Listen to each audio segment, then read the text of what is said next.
Today is February 19th, 2025. This is another Cptsd vlog / free thought exercise. Feel nervous about what to say. My voice feels deeper right now, don't know why. I'm okay with that. I have thoughts about worrying about my identity. I have thoughts about worrying about the future. I watched that interview with Elon Musk, Trump, and Sean Hannity that was on last night. I actually really liked that interview. I kind of I like Trump, so we're not really allowed. It's so stupid to say that, but it feels like we're not allowed to like Trump up here in Canada. People get so mad about him. But I watched that interview, and there were some good moments in it. There was two that stand out. Well, there's three that were standing out. One where they were talking about leaving astronauts in space, and then Trump just said, Biden. He's just like, Biden. It's funny. I think Trump is super funny. Yeah, I guess there were some astronauts that were going to be left in space for I don't know, but half a year or something. And Biden didn't go get them. So Trump's getting Elon Musk to go get them in 2 weeks. And then another good part of that interview was the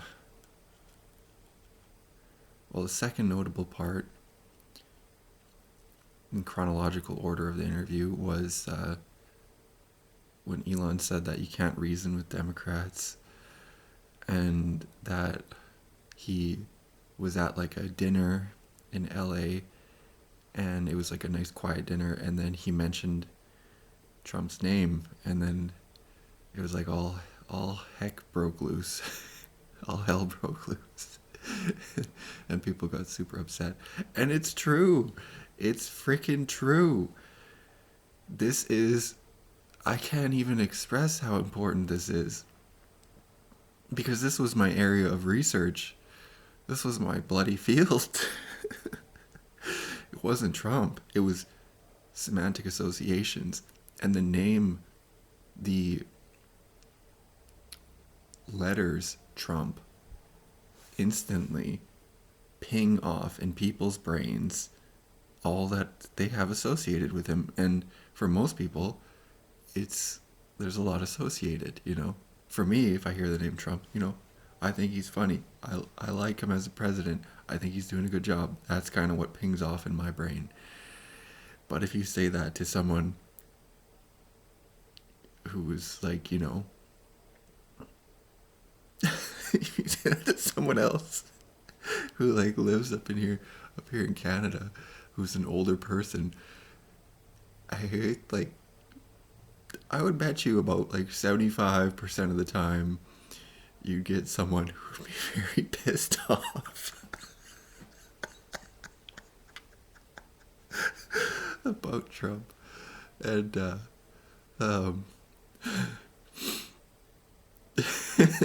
I just think it's funny. By the way, I'm laughing a lot because it's kind of my normal personality, but it's also because I haven't taken my meds yet this morning. It's still around the time that I normally take them, so I just decided to not take them for this video yet, just because they really do blunt me. And I've also been going down on my other meds, so my levels, I don't know, neurochemical levels are just adjusting right now. But I genuinely do find this stuff funny. That's why I'm laughing. I just normally suppress most of the stuff I find funny because it's like I suppress a huge part of myself that I don't know. For some reason, I feel like I need to. I don't know why. Well, I kind of know why.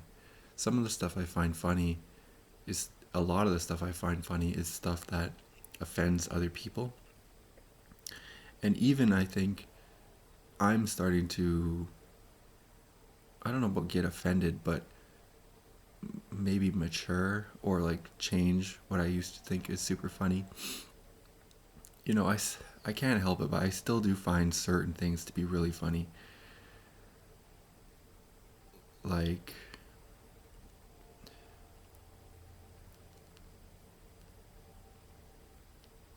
truth. Like when something is true and no one really wants to say it, but then someone says it. I think that's funny. Like, I'm happy. Like, I think it's a good thing. And, you know, so part of that has to do with the way people say stuff is funny. Like, Trump's got a very comedic timing, which is just hilarious. It's just natural and it's just hilarious. But,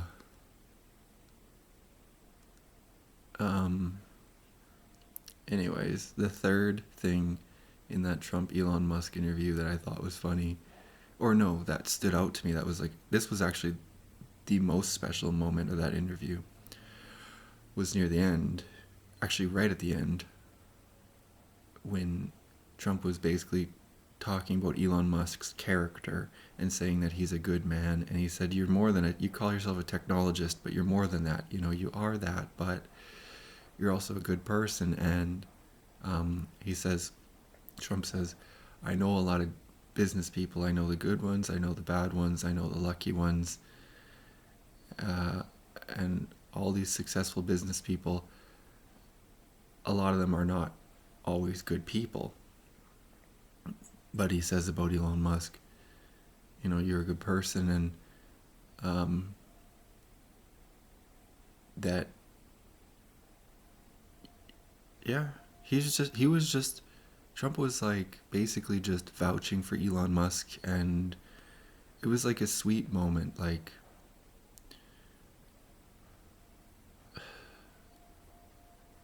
I don't really want to use the term bromance, but I'm sure that term is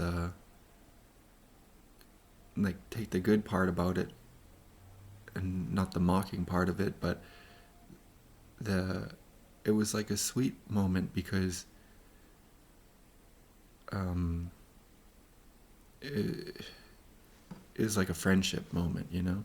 That's what it felt like. And it felt like a real moment too. A lot of stuff in politics is fake, right? But to me, and anyone can disagree, and I'm sure a lot of people do, but to me, it felt like a sweet moment, you know?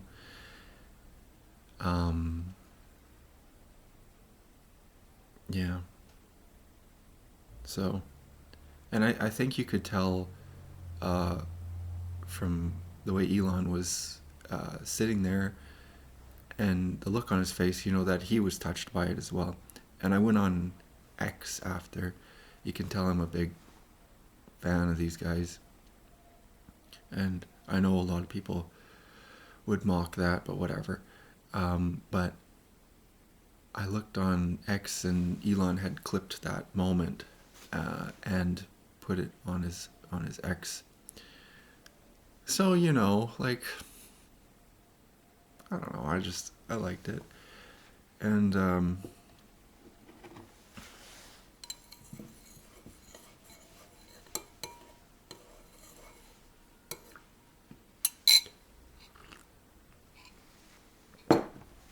what else? Let's see.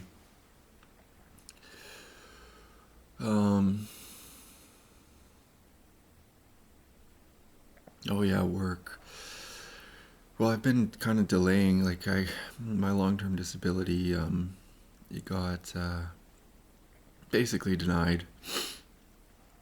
My psychiatrist told me one thing, and then they told someone else another thing, and then they discharged me, and then I went to the other doctor and they said basically like, they fed me. They kind of BS'd me a little bit. I don't love saying that, but they kind of did.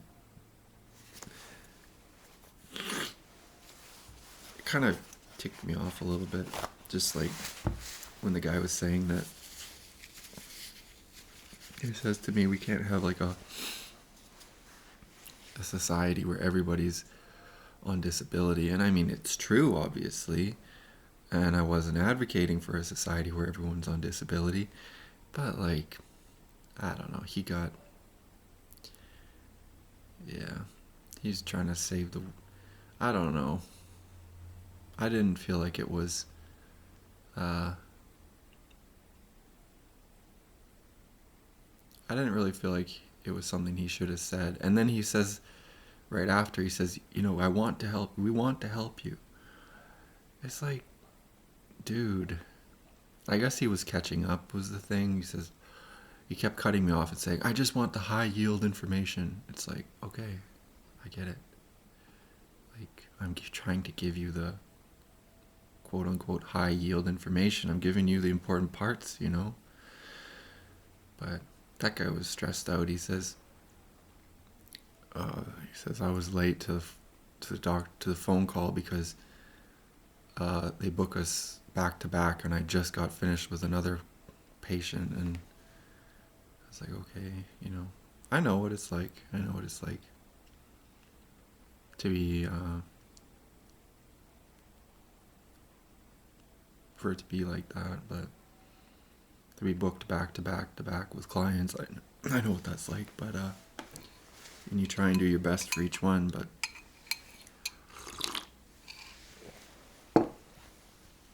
anyway, he wasn't really able to help. He says, like, think about it and this and that, and we'll call, if you want us to proceed, we'll have another phone call, and then so I book again, and it's a month later, and like there's a time frame to this stuff, but it's not really his fault. It was kind of dumped onto his plate by the other doctor, the one that just discharged me, didn't give me a reason. So I asked for my patient notes, but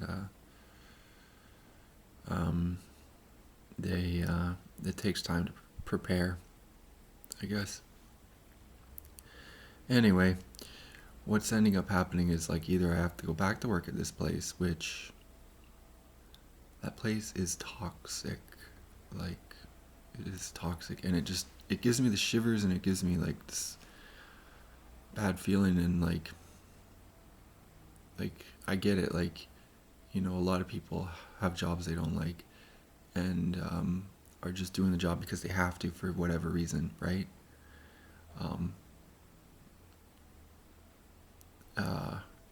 But yeah, I mean, that place was pretty toxic. It was really difficult working there. I had 7 different supervisors in the course of 15 months. The nature of the work was really hard itself, just off the bat, but there was so much that was going on that was making the work itself difficult.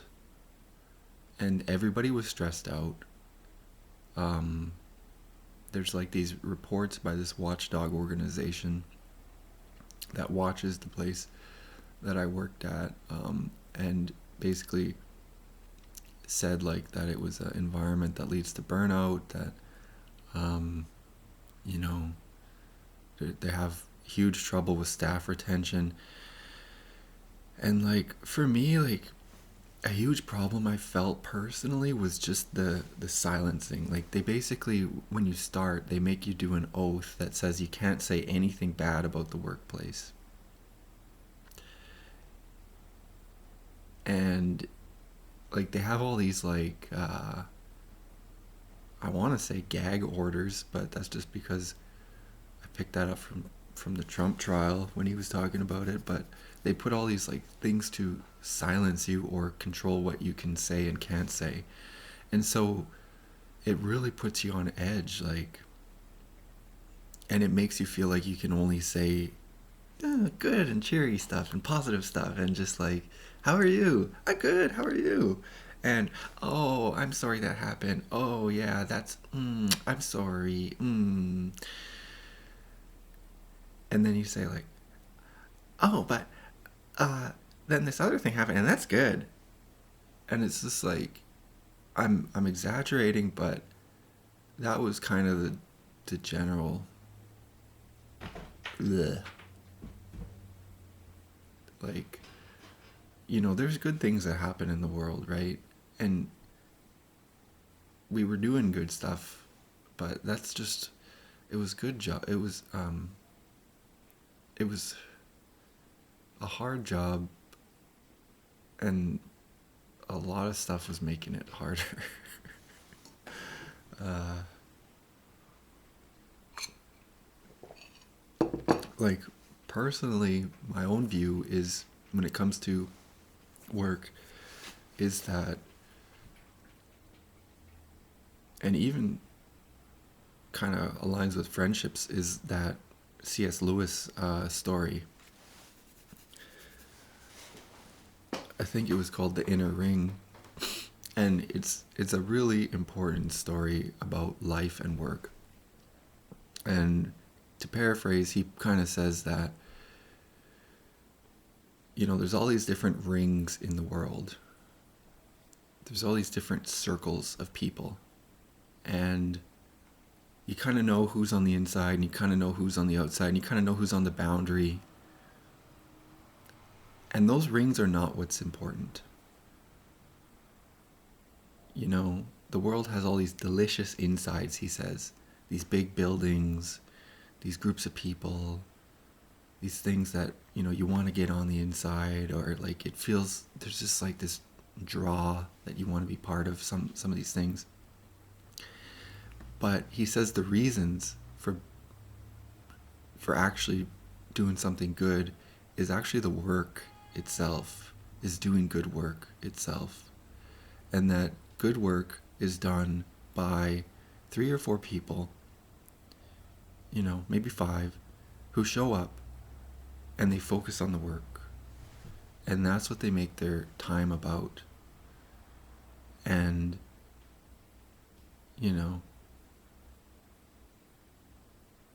from the outside, it looks like there's something nice and safe, and it looks like kind of like one of these rings.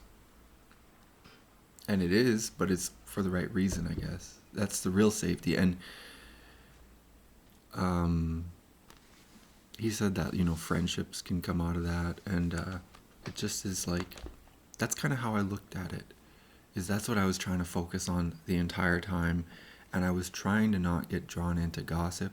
And there was. And I was trying not to get drawn into, like, the craziness, although there was so much craziness. And I was just trying to do a good job, and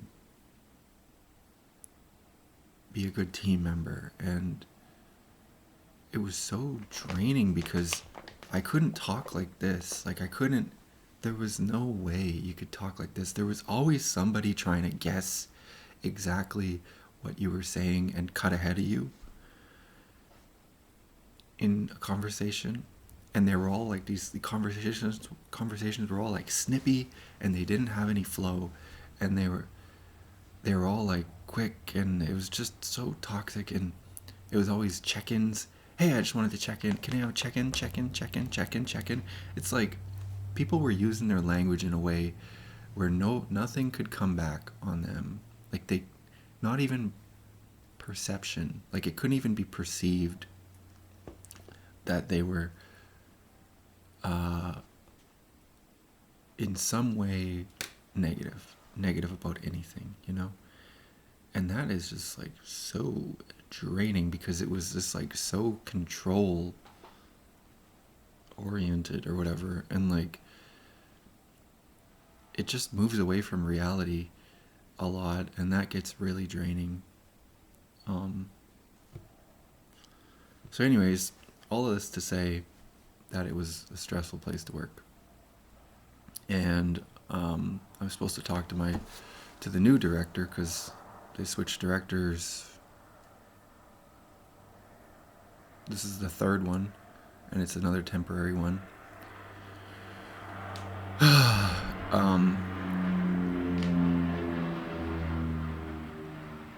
And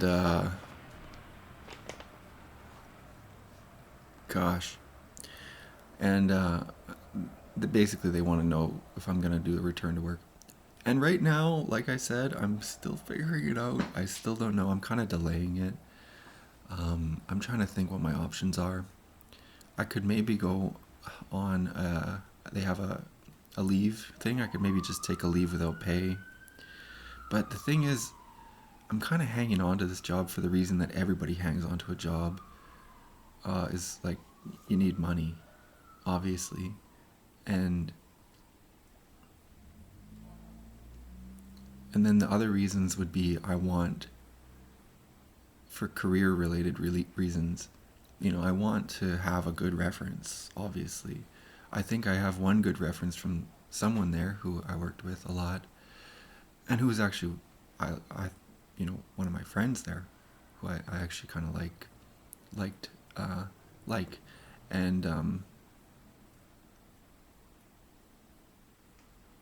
I don't know, that place is just so, ooh. But it actually made my head spin when I worked there. Like I felt like the room was spinning. And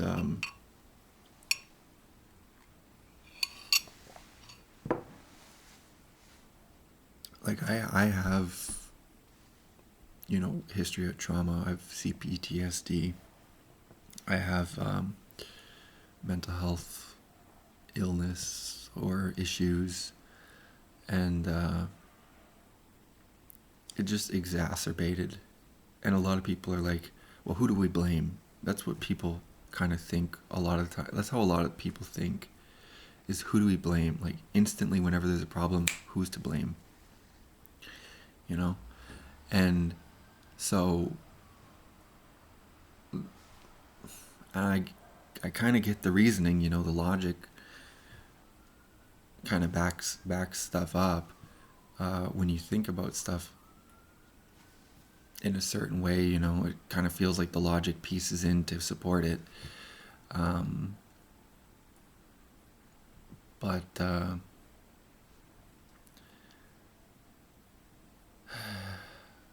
that's why people were kind of, everyone wants to know, like, well, was it your fault, or was it the job's fault? Well, the toxic part of the workplace, and this was kind of told to me by someone, is that every so often they find a scapegoat.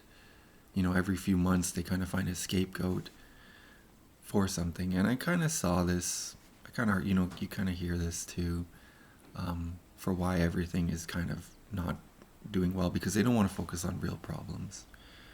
And I mean, I don't know. It was so difficult there. And I think that the people who are working there, they're trying and they're doing their best. But it's difficult because it's like part of the individualism part is that people kind of pin stuff on. It's easy to get stuff pinned on you, and yeah, I mean, that's a great discussion about individualism versus collectivism, because they're both kind of true, right? But there's a balance there. And so what's the good balance? And like I said, I think a good balance for the individual part is when the individuals are focused on doing a good job, right? But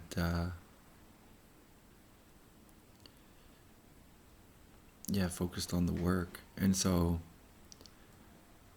it was difficult because it was like almost like we couldn't even figure out what the work was. And that sounds so crazy to say, but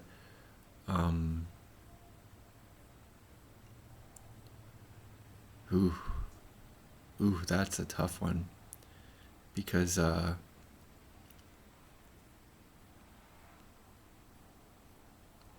that's a really tough one, yeah.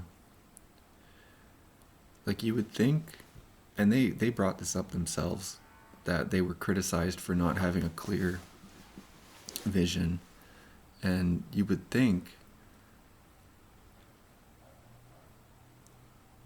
and this job was like a social services type job, by the way. I didn't realize it was basically that, but it kind of turned out to be that. I thought it was more in the psychology type, because that's what my undergrad is in. But they were criticized for not having like a clear vision. And I kind of picked up on this because it took so long for anyone to tell me what exactly I was supposed to be doing, you know? And the people I worked with were kind of cagey about mentoring, you know? And everyone was kind of like their own little island, where it was like a big deal if you came on, set foot on their island, you know?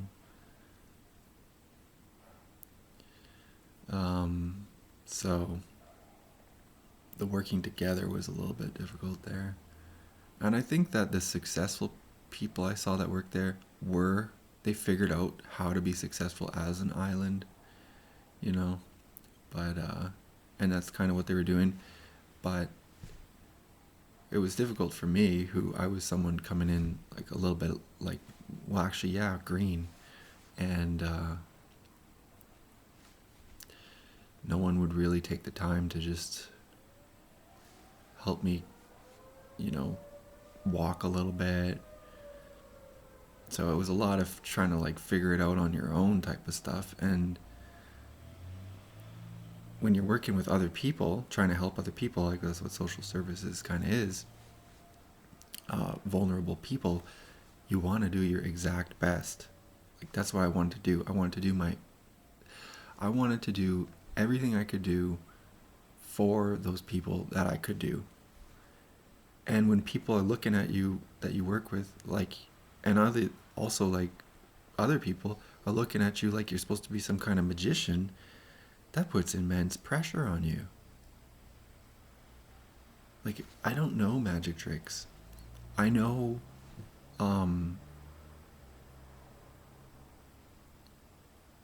that God is good. I know that He works in mysterious ways, we don't understand. But I know that,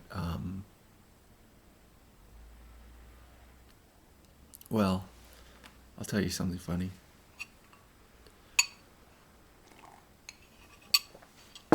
Speaking of mysterious ways, all right. So, I have been praying for God to bring me a wife or a girlfriend, because I'm lonely, I'm almost 30. I haven't dated in a long time, I've been working on myself.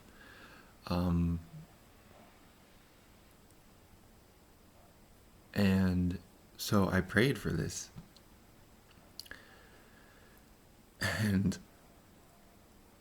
someone called me up from church and said that he found a woman for me, a girl for me. And I was like, what? What? Like, I was more like, what? Like, just like, I couldn't hardly believe it kind of thing. Like, what? And I told him,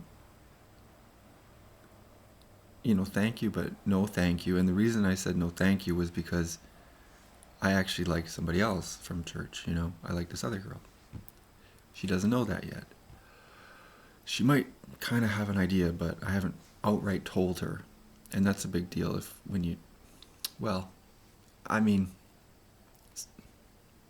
haven't told her.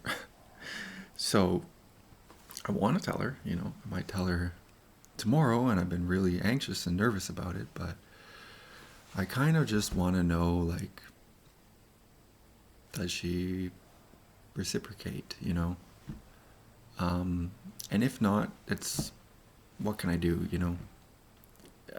I can move on, right?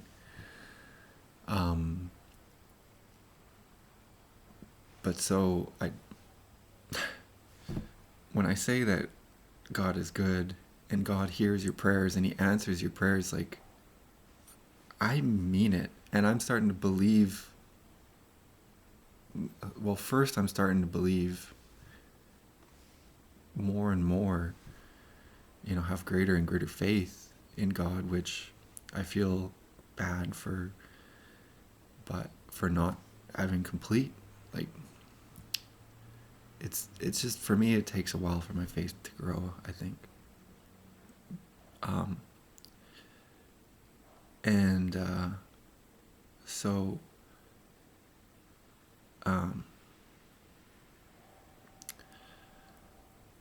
this is getting kind of tough for me to talk about.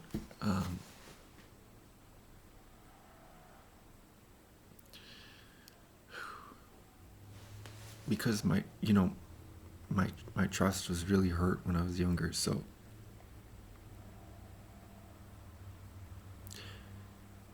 it's hard for me to have faith in stuff and to not be skeptical, when good things happen. But God is good, so yeah. And there, you can pray for having more faith, and you can pray to God to help your unbelief, but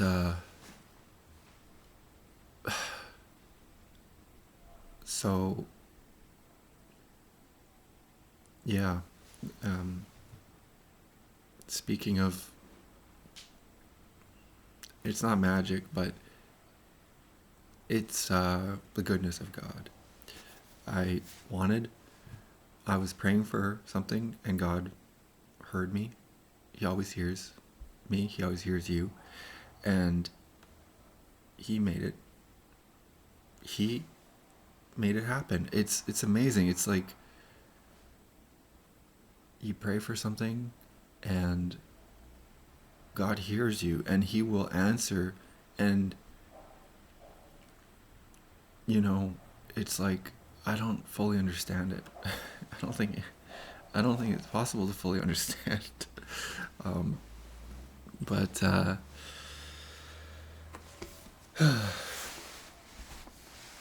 I got my new Bible today, or yesterday.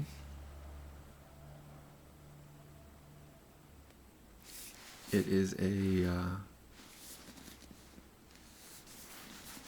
beautiful Holy Bible, Catholic edition.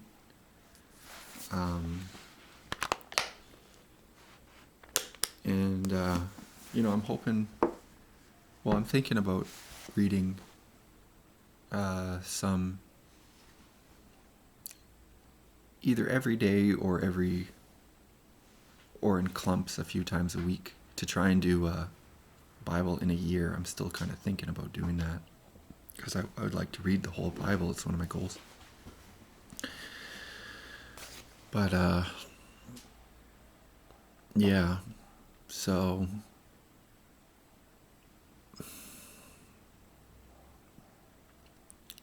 I guess with work, I still have to, I'm just gonna tell the new director that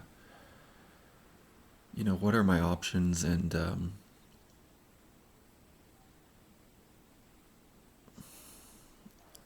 I don't really want to tell them that I'm thinking about not coming back. Like, they said, one of the first things you got, because I talked to them, they said, you got to know if you want to come back is one of the first things. And I mean, yeah, obviously. And the truth is, I don't want to go back. But I also am, like, kind of not sure what else to do. So I will. That's why I'm kind of delaying. So I'll just ask them, how much longer do I have to think about it, and